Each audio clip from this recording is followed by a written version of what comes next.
একদম তাজা ঝিঙ্গা। এটা আমি আস্ত ছিলে নিয়ে ধুয়ে নিয়েছি।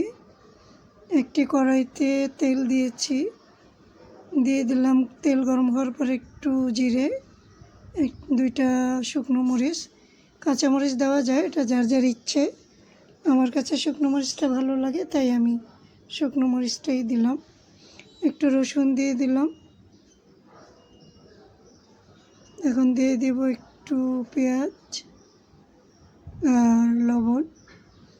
এই ঝিঙ্গাটা একদম সহজে কিভাবে রান্না করা যায়, আমি ভাজি করছি ঝিঙ্গাটা। ঝিঙ্গা অনেকজনে অনেকভাবেই খায়, কেউ ডাল দিয়ে রান্না করে খায়, কেউ মাছ দিয়ে রান্না করে খায়। এই সহজে ভাজি করারটা আমি দেখিয়ে দিচ্ছি, যারা কোনো সময় রান্না করেনি তাদের সুবিধার্থে আমি এই রান্নাগুলো এভাবে দেখানোর চেষ্টা করি।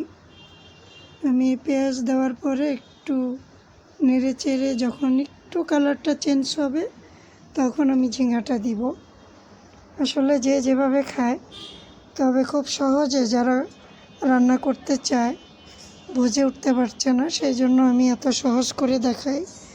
কোনো আর্টিফিশিয়াল কিছু করি না, যেভাবে আমি নিজে রান্না করি সেটাই তুলে ধরি। নতুন রান্না যারা করে তাদের সুবিধার্থে আমি একটু লবণ দিয়ে দিলাম।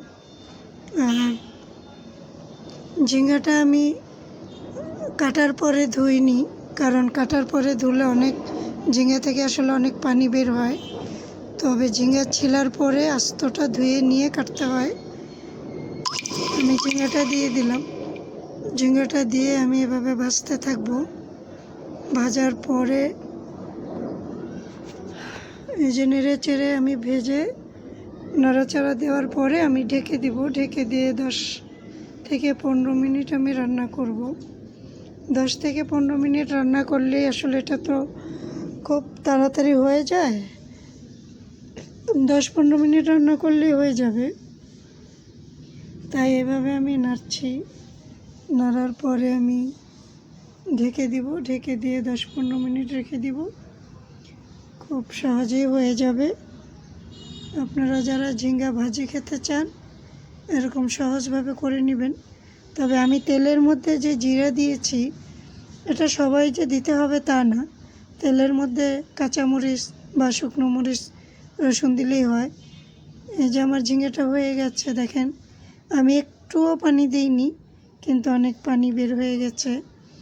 আর জিরার কথা বলছিলাম, সেটা আমার ভালো লাগে আমি দিয়েছি, এটা যে দিতেই হবে এমন না। আপনারা এই সহজ রান্নাগুলো দেখার জন্য আমার সাথে থাকবেন, আমার চ্যানেলটা সাবস্ক্রাইব করবেন এবং একটি লাইক দিয়ে সাথে থাকবেন, নতুন নতুন রান্না দেখবেন। ধন্যবাদ।